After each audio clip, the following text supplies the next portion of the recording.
Hello students. तो आज मैं शुरू करने वाला हूँ एक्सरसाइज 3.2 का क्वेश्चन फोर्थ।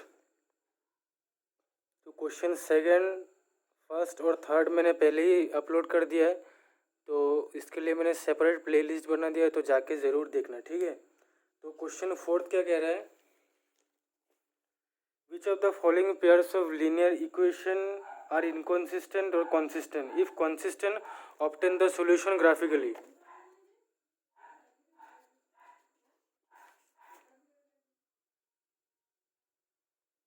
तो यहाँ पे जो दो लीनियर इक्वेशन दिया है, इसको हमें बताना है ये कॉन्सिस्टेंट है या इनकॉन्सिस्टेंट है। अगर कॉन्सिस्टेंट है तो इन दोनों के दो दो सॉल्यूशन निकाल के हमें ग्राफिकली रिप्रेजेंट करना है, ठीक है। तो फर्स्ट पार्ट मैं करके दिखाता हूँ। फर्स्ट पार्ट क्या है, फर्स्ट पार्ट है x plus y equal to 5 और 2x plus 2y equal to 10। तो यहाँ पे A1 में मेरा है, ये A2 है, ये B1 है, ये B2 है, ये ठीक है। यहाँ पे कुछ नहीं है मतलब x के आगे कुछ नहीं है मतलब 1 है, y के आगे भी कुछ नहीं है मतलब 1 है, ठीक है। A1 1 है, A2 2 है और यहाँ पे भी B1 1 है, B2 2 है, ठीक है। अभी A1 बाई A2 क्या होगा, A1 बाई A2 होगा 1/2, B1 बाई B2 ये भी होगा 1/2 और बाकी बचा C1/C2 ये 5/10। तो 5 1 ज़ा 5, 5 2 ज़ा 10, ये भी हो जाएगा 1/2, ठीक है। तो ये A1/A2 इक्वल है B1/B2 के और B1/B2 इक्वल है C1/C2 के। दैट मीन्स जो ये गिवन पेयर ऑफ इक्वेशन है, तो गिवन पेयर ऑफ इक्वेशन क्या है, ये कंसिस्टेंट है।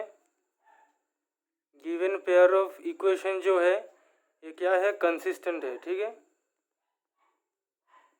मैंने हमें 3 प्रॉपर्टीज बताया था, ये given pair of equation consistent है, ठीक है। ये कंसिस्टेंट भी होगा, ये कंसिस्टेंट है। अगर A1/A2 B1/B2 के इक्वल आ जाए लेकिन C1/C2 के इक्वल नहीं है तो वो इनकॉन्सिस्टेंट होगा, ठीक है। अगर तीनों ही इक्वल आ जाए तो वो कंसिस्टेंट होगा, ठीक है। अभी जैसे ये कंसिस्टेंट है तो हमें क्वेश्चन में पूछा था जो if consistent find obtain the solution graphically. तो अगर कंसिस्टेंट है तो हमें इनके सॉल्यूशन निकाल के ग्राफ में रिप्रेजेंट करना है, ठीक है। तो मेरा दो इक्वेशन है, ये एक इक्वेशन और ये दूसरा इक्वेशन ये है, ठीक है। तो अभी इन दोनों इक्वेशन का मैं दो दो सॉल्यूशन निकालूंगा। तो पहला इक्वेशन है मेरा x plus y equal to 5। X plus y equal to 5, तो मैं उसके पहले मैं एक टेबल बना लूँगा, ये x और ये y। तो लेट कर लेंगे, अगर x का वैल्यू 0 है तो y का वैल्यू क्या होगा, तो 0 प्लस वाई इक्वल टू 5। तो x का वैल्यू 0 होने से y का वैल्यू क्या होगा, 5 होगा, ठीक है। उसके बाद दूसरा लेट कर लेंगे, अगर x का वैल्यू 1 हुआ तो y का वैल्यू क्या होगा, x का वैल्यू 1 होने से y का वैल्यू 1 इस तरफ शिफ्ट हो जाएगा, तो 5 माइनस 1 y का वैल्यू क्या हो जाएगा, 4, ठीक है। ऐसे ही दूसरा इक्वेशन का भी दो सॉल्यूशन बनाना है। दूसरा इक्वेशन था 2x plus 2y equal to 10। तो इसका भी सॉल्यूशन बनाने के पहले मैं एक टेबल बना लूँगा।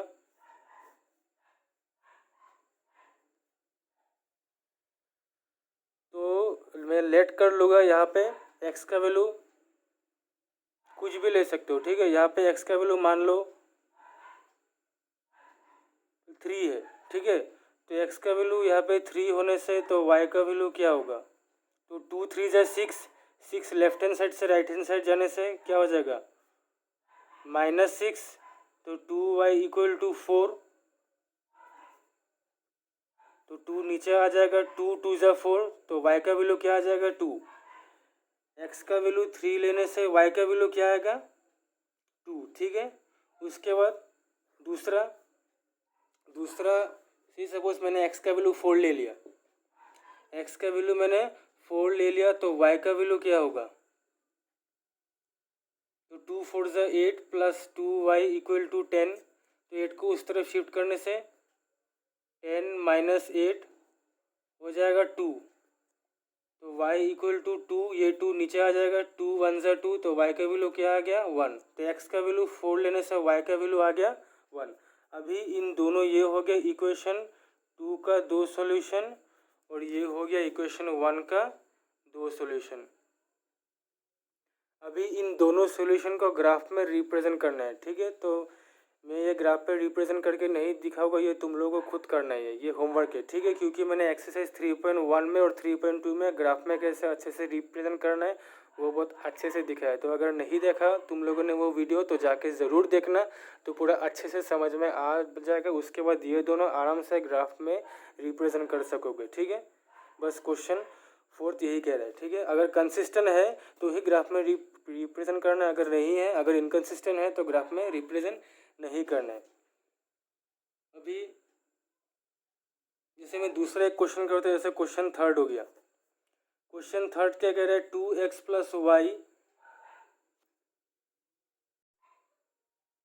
क्वेश्चन 3 नहीं, क्वेश्चन 4 कराता हूँ, ठीक है। क्वेश्चन 4 क्या है, 2x minus 2y minus 2 equal to 0, 4x minus 4y minus 5 equal to 0। तो यहाँ पे मेरा a1 है 2, a2 है 4, b1 है 2, b2 है -4 होगा, है ये -2, ये -4, c1 है -2 और c2 है -5। तो a1 by a2 equal to 2/4, तो 2 1 ज़ा 2, 2 2 ज़ा 4। उसके बाद b1 बाई b2, तो b1 है -2, b2 है -4, माइनस माइनस कैंसिल हो जाएगा, 2 1 ज़ा 2, 2 2 ज़ा 4, तो ये भी आ गया 1/2। तो a1 by a2 b1 by b2 के इक्वल आ गया। तो c1 बाई c2 भी चेक कर लेना है। तो c1 बाई c2 क्या है, -2/5, -2 बाई -5, तो माइनस माइनस कैंसिल हो जाएगा 2/5। तो ये a1 by a2 equal to b1 by b2 is not equal to c1 by c2। मतलब गिवन पेयर ऑफ इक्वेशन क्या है, इनकॉन्सिस्टेंट है, ठीक है। जैसे यहाँ में मैंने दिखाया था गिवन पेयर ऑफ इक्वेशन क्या हो जाएगा, इनकॉन्सिस्टेंट होगा, ठीक है। तो ये हम लोग का हो जाएगा इनकॉन्सिस्टेंट। तो इनकॉन्सिस्टेंट है, इसका सॉल्यूशन ग्राफिकली रिप्रेजेंट करने का ज़रूरत नहीं है, ठीक है। उसके बाद आता है क्वेश्चन 5। तो क्वेश्चन 5 क्या कह रहा है, half the perimeter of a rectangular garden whose length is 4 metre more than its breadth is 36 metre, find the dimension of the garden. तो अभी रेक्टेंगल का पेरीमीटर का फॉर्मूला क्या है, 2 इंटू एल प्लस बी। अभी ये क्वेश्चन में क्या कह रहा है, हाफ द पेरीमीटर, तो हाफ मतलब ऐसा होगा, ठीक है। हाफ द पेरीमीटर मतलब पेरीमीटर का हाफ है कि नहीं। और जो लेंथ है वो ब्रेथ से 4 ज़्यादा है, मतलब ब्रेथ अगर सपोज 6 है तो उससे लेंथ 4 ज़्यादा है। 4 मतलब 6 + 4 कितना हो जाएगा, 10, ठीक है। तो मैं लेट कर लूँगा,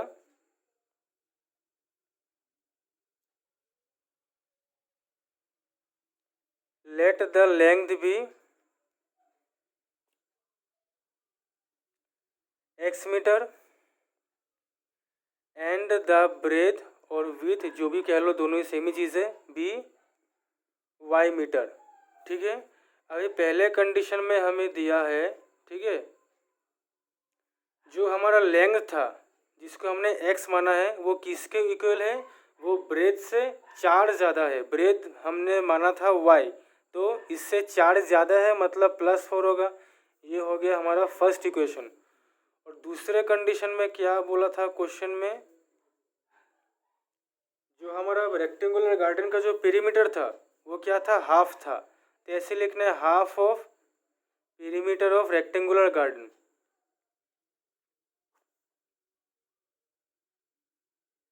रेक्टेंगुलर गार्डन कितना था, 36 मीटर था कि नहीं। तो अभी इसको सॉल्व कर लेंगे।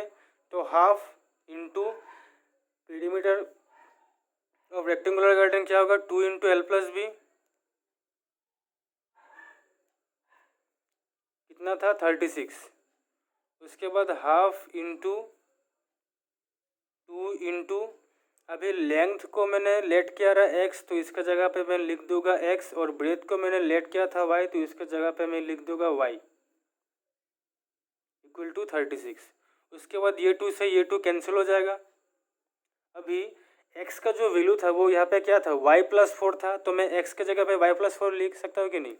x का जो यहाँ में वैल्यू था वो y प्लस 4 था, तो मैं x के जगह पे y प्लस 4 लिख सकता हूँ, और बाकी बचा ये y इक्वल टू 36। उसके बाद y प्लस वाई क्या हो जाएगा, 2y plus 4 equal to 36। y left hand side से राइट हैंड साइड जाएगा, तो 36 माइनस 4 32, तो 32 को 2 से डिवाइड करने पे क्या होगा 16। दैट मीन्स y आ गया हमारा 16। y क्या था, y को हमने क्या लेट किया था, ब्रेथ, मतलब हम लोग का ब्रेथ आ गया 16। अभी लेंथ निकालना है, तो क्या करना है, y का जो वैल्यू है इसको इक्वेशन फर्स्ट में पुट करना है, ठीक है। तो putting y in equation 1 we get, क्या था, x equal to y plus 4, y का वैल्यू क्या था 16 प्लस 4, तो क्या हो जाएगा 20 मीटर। तो हम लोग का जो रिक्वायर्ड लेंथ है, रिक्वायर्ड लेंथ हम लोगों का है क्या निकला 20 मीटर, और जो ब्रेथ है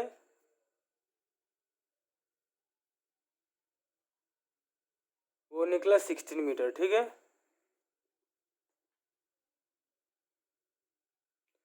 उसके बाद क्वेश्चन 6, क्वेश्चन 6 क्या कह रहा है, given the linear equation 2x plus 3y minus 8 equal to 0, write another linear equation in two variables such that the geometrical representation of the pair so formed is intersecting parallel or coincident। अच्छा, तो हमें यहाँ पे एक linear equation दिया है, ठीक है। एक लीनियर इक्वेशन है क्या, सबसे पहले वाला जो है वो फॉर इंटरसेक्टिंग लाइन है ना, मैं समझाता हूँ, रुको। फॉर इंटरसेक्टिंग लाइन है, तो जो लीनियर इक्वेशन है वो 2x plus 3y minus 8 equal to 0। अभी यहाँ में एक लीनियर इक्वेशन है, अभी हमें क्वेश्चन में ये पूछ रहे थे और एक लीनियर इक्वेशन लिखने के लिए, ताकि जो ये लाइन हो वो इंटरसेक्टिंग हो। तो इंटरसेक्टिंग लाइन कौन सा, इसके लिए कौन सा कंडीशन था, a1/a2 is not equal to b1/b2। ये यहाँ पे मैंने ये कंडीशन बताया था, इंटरसेक्टिंग लाइन के लिए क्या था, a1/a2 is not equal to b1/b2। तो यहाँ पे भी मैं ऐसा कुछ भी लिख दूंगा ताकि a1/a2 और b1/b2 इक्वल ना हो। तो यहाँ पे मैं ऐसे भी लिख सकता हूँ 5x, यहाँ में 7y, यहाँ में लिख देगा -16 इक्वल टू 0। तो ये करके देख लेना, ये नहीं होगा, ठीक है। जैसे a1/a2 क्या हो जाएगा 2/5, b1/b2 3/7, तो ये इसके इक्वल नहीं हुआ कि नहीं। तो पहला पार्ट हमारा हो गया, ठीक है। दूसरा कह रहा है for parallel line, parallel line कौन सा था, इसके लिए क्या कंडीशन था, a1/a2 equal to b1/b2 is not equal to c1/c2। तो पहले जो लीनियर इक्वेशन है वो लिख लो। उसके बाद अभी यहाँ पे मैं 6x लिख सकता हूँ, तो 2 1 जा 2, 2 3 जा 6, यहाँ पे मैं 9y लिख सकता हूँ कि नहीं, तो 3 1 जा 3, 3 3 जा 9, तो इसका भी 1/3 हो गया, इसका भी 1/3 हो गया, और यहाँ में कुछ भी लिख दो 16 लिख दो, ठीक है। 2/6, 2 1 जा 2, 2 3 जा 6, और 3/9, 3 1 जा 3, 3 3 जा 9। तो ये a1/a2 इक्वल टू b1/b2 आ गया, और c1/c2 का तो क्या आएगा 8/16, माइनस माइनस कैंसिल हो गया, 8 1 जा 8, 8 2 जा 16, तो ये 1/2 आ गया। तो a1/a2 b1/b2 के इक्वल है, लेकिन ये c1/c2 के इक्वल नहीं है। तो ये हम लोग का हो गया पैरेलल लाइन के लिए इक्वेशन। तीसरा है कोइंसिडेंट। तो कोइंसिडेंट लाइन के लिए हमारा कंडीशन क्या था, ये तीनों इक्वल होना पड़ेगा, A1/A2 equal to B1/B2 equal to C1/C2। अभी जो इक्वेशन था वो था 2x प्लस 3y माइनस 8